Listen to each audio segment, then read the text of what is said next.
Hello दोस्तों, स्वागत है आपका मेरे इस नए वीडियो में। तो कैसे हैं आप सभी? आशा करते हैं आप सभी का हाल चाल ठीक होगा।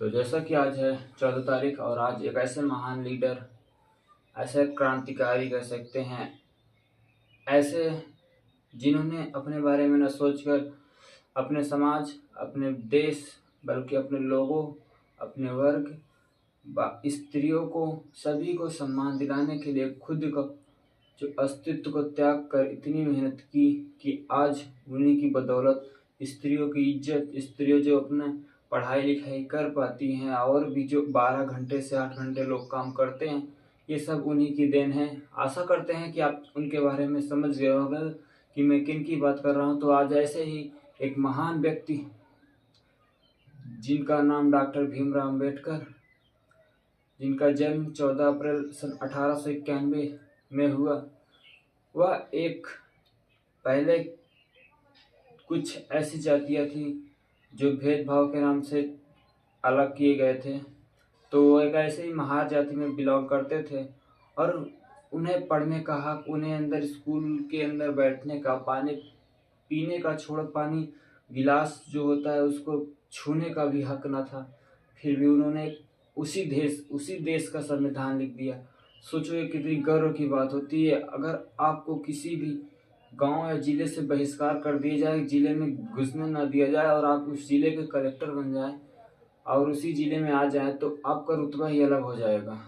तो ऐसे सोचो, उन्होंने जिनका जिनका कोई इज्जत नहीं किया, जिनकी कोई मतलब उनको पढ़ाई नहीं पूरी हो पाई और उनको स्कूल के अंदर बैठने नहीं दिया, भेदभाव किया गया, हर एक चीज़ में किया गया, फिर भी उन्होंने अपने लोगों के लिए यहाँ वापिस आया, इनके संविधान बनाया और भारत देश को एक संवैधानिक और सबसे बड़ा लोकतंत्र जो कहते हैं, सबसे बड़ा संविधान अगर कहीं का है तो भारत का है। तो इन्होंने ऐसा एक संविधान बनाया जिनमें बहुत सारे लोग थे, ऐसी बात नहीं है, लेकिन जो एक मेन होते हैं, उन्होंने अपने जो पढ़ाई की, जो विज्ञान था, उन सभी का उस पर लगा दिया अपना सभी दिमाग और एक संविधान बनाया जिससे भारत देश आज गणतंत्र अपना हुआ है। तो उन्होंने लगभग, आप जानते होंगे कितने दिनों में, इतनी बड़ा संविधान बनाने में 2 साल 11 माह 18 दिन का वक्त लगा था, जो कि बहुत ज़्यादा दिन होते हैं। बहुत ज़्यादा खर्चा हुआ था क्योंकि उस समय बहुत ही पैसे की जो आज करोड़ों में है उस समय लाखों में बहुत ज़्यादा होती थी। तो उन्होंने बहुत भी इन्होंने नहीं, सभी ने मिलाकर खर्चा किया और मैं अपने मेहनत से, सूझबूझ से सभी ने मिलकर एक संविधान का निर्माण किया जिससे आज भारत देश चलता है और आज भी उनके अनुच्छेद का पालन किया जाता है और उसके बाहर कोई भी काम किया नहीं जा सकता। ऐसा करने पर भी उसमें एक ऐसी होती है, धारा लगेगी, आपके ऊपर सज़ा मिलेगी। आपको कहीं भी जाते हो तो आप इनके बनाए हुए संविधान के अलावा कुछ नहीं कर सकते। आप इनसे कितनी भी नफरत क्यों न करें, आप कहीं भी जाएंगे इनके ही गुण या आप इनके बगैर नहीं रह सकते। आप चाहे पुलिस स्टेशन जाते हो, चाहे कोर्ट जाते हो, आप चाहे जहाँ जाते हो, वो हर एक चीज़ संविधान से चलता है। हर एक चीज़ के बारे में संविधान में एक एक अनुच्छेद में सब अलग अलग बताया गया है। तो इनके बारे में बहुत ज़्यादा और क्या बताया, इनके बारे में बताने बैठ गए तो दिन कम पड़ जाएंगे।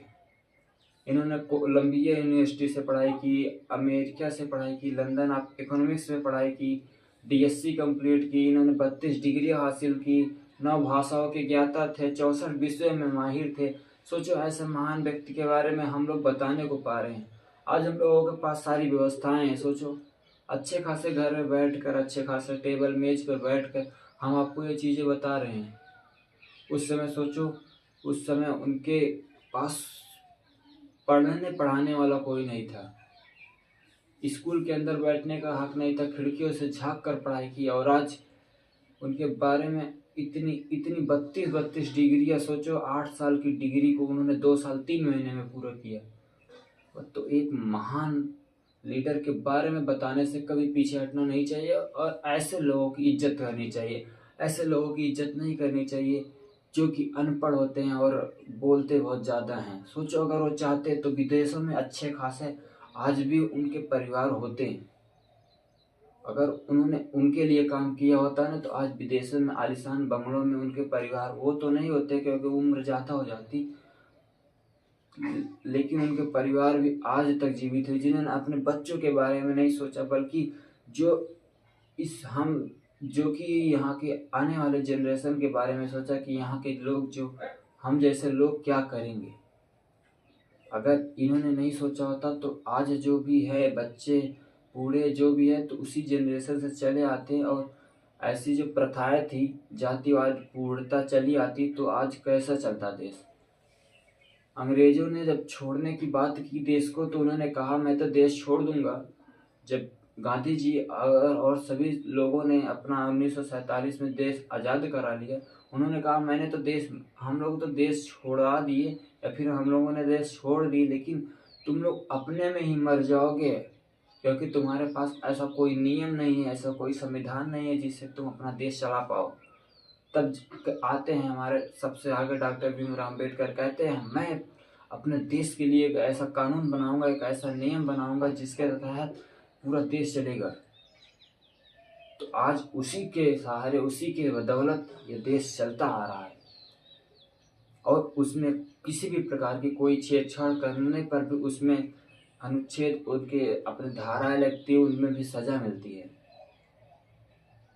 ऐसे महान व्यक्ति 6 दिसंबर को इनकी मृत्यु हो गई जिन्होंने अपने देश के लिए, अपने जाति के लिए, अपने वर्ग के लिए, सभी प्रकार के लोगों के लिए, स्त्री के लिए, जो कि अपन जो भी महिलाएं हैं उच्च स्तर की हो चाहे निम्न स्तर की हो, क्योंकि जातिवाद अभी भी बहुत ज़्यादा खत्म नहीं हुई है, अभी थोड़ा बहुत ना के बराबर कह सकते हो, क्योंकि अभी भी जातियां हैं। अगर जातिवाद खत्म हो जाती तो जातियां खत्म हो जाती, लेकिन जो उच्च स्तरीय महिलाएं हैं उनके लिए भी इन्होंने काम किया। ऐसा नहीं कि सिर्फ निम्न स्तर की स्त्रियों के लिए कर दिया, ऊपर की नहीं की। उन्होंने सभी के लिए एक नियम बनाया। नहीं, अगर पुरुष 8 घंटे काम करता है तो उसको 12,000 मिलता है, तो स्त्री को भी 12,000 मिलेगा, कम नहीं मिलेगा। उन्होंने शिक्षा की भी हक दिलाई, और इनके साथ खड़े थे सावित्रीबाई फुले, ज्योतिबा फुले, जिन्होंने पढ़ाई के लिए, स्त्रियों के लिए लड़ाई की। तो इनके ऐसे व्यक्ति के बारे में कभी बुरा मत बोलना, और इनसे प्रेरणा लेनी चाहिए दोस्त। मैं इनसे बहुत कुछ सीखने को पाता हूँ, बहुत कुछ। मतलब यार सोचो उनका माइंडसेट क्या रहा होगा। आज हम लोगों का दिमाग, हम लोगों का मन नहीं लगता अगर पढ़ाई में, तो हम लोग एक चीज़ आकर देखते हैं मोटिवेशनल या फिर कुछ भी अलग चीज़ें देख लेते हैं मोबाइल से, जिससे हम लोगों का फिर आगे आकर मन लगने लगता है पढ़ाई में। सोचो उस वक्त ऐसे व्यक्ति के पास क्या हुआ था, क्या होगा, जिससे ये अपने आप को मोटिवेट करता होगा। अगर बंदा पढ़ता था 18 से 20 घंटा, 16 घंटा, 18 घंटा पढ़ता था, सोचो कैसे पढ़ते होंगे। ये किसी भगवान से तो कम नहीं है। कहते हैं ना, भगवान एक इंसान के रूप में आते हैं, बस यही समझ लो। भगवान इंसान के रूप में आए और उन्होंने अपना काम कर दिया और चले गए। यहाँ से सभी प्रकार से जातिवादी और जो भी गलत चीज़ें हो रही थी उनको दूर करके चले गए, और भारत देश को ऐसा नियम बना कर दिया जिसको कोई हिला नहीं सकता। तो नमस्कार, अब इसी के साथ मैं अपना वीडियो ख़त्म करता हूँ। अगर वीडियो अच्छा लगा तो बस एक लाइक की ज़रूरत है। आज इस महान व्यक्ति के लिए दिखा दो, जय भीम लिख दो, चाहे जय संविधान लिख दो। आप कमेंट में बताइएगा इनके बारे में और क्या जानते हो। और जिन्होंने 32 डिग्रियाँ ली थी, 9 भाषाएं जानते थे, इनके बारे में तो सोच कर भी यार मोटिवेट होता है। यार ये व्यक्ति करता क्या था, कैसे कर लेता था। महान है ये लोग। किसी भगवान से, मैंने कहा किसी भगवान से कम नहीं। भगवान इंसान के रूप में आते हैं ये तो सुना था, लेकिन इनके रूप में आए थे जाकर पता चलता है। जब इनके बारे में समझोगे किसी भी जाति के हो, उससे फर्क नहीं पड़ता। कभी तो सोचो इनके बारे में, ये कैसे पढ़ते होंगे यार। कुछ भी नहीं था इनके पास, पीने का हक नहीं था, बैठने का हक नहीं था, पढ़ाई करने का हक नहीं था। यार झाँक कर खिड़कियों से पढ़ाई की। हम लोगों के पास पूरा पंखा भरा रूम होता है, एसी होती है, कहीं कहीं बेंचेस होती हैं, कुर्सियाँ होती है, तब जाकर बकायदा टीचर पढ़ाता है सामने खड़ा होकर। कहते हैं तो नोट्स कॉपी में बना कर भी देता है, फिर भी हम लोग को नहीं पढ़ पाते हैं।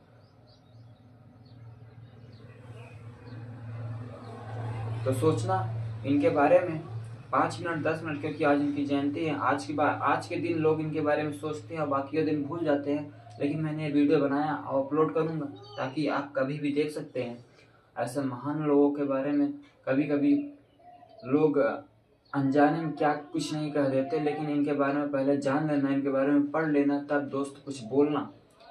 और उसके बाद मुझे आशा है तुम लोग कभी बुरा नहीं बोलोगे, क्योंकि यार इन्होंने सब के लिए कुछ ना कुछ किया। आज जो भी कैटेगरीज है, चाहे जनरल के लिए, ओबीसी के लिए, एससी के लिए, सभी को कुछ ना कुछ छूट मिलती है, तो इनकी ही देन है। और 12 घंटे से 8 घंटे काम करते हैं तो इनकी ही देन है सरकारी नियम से।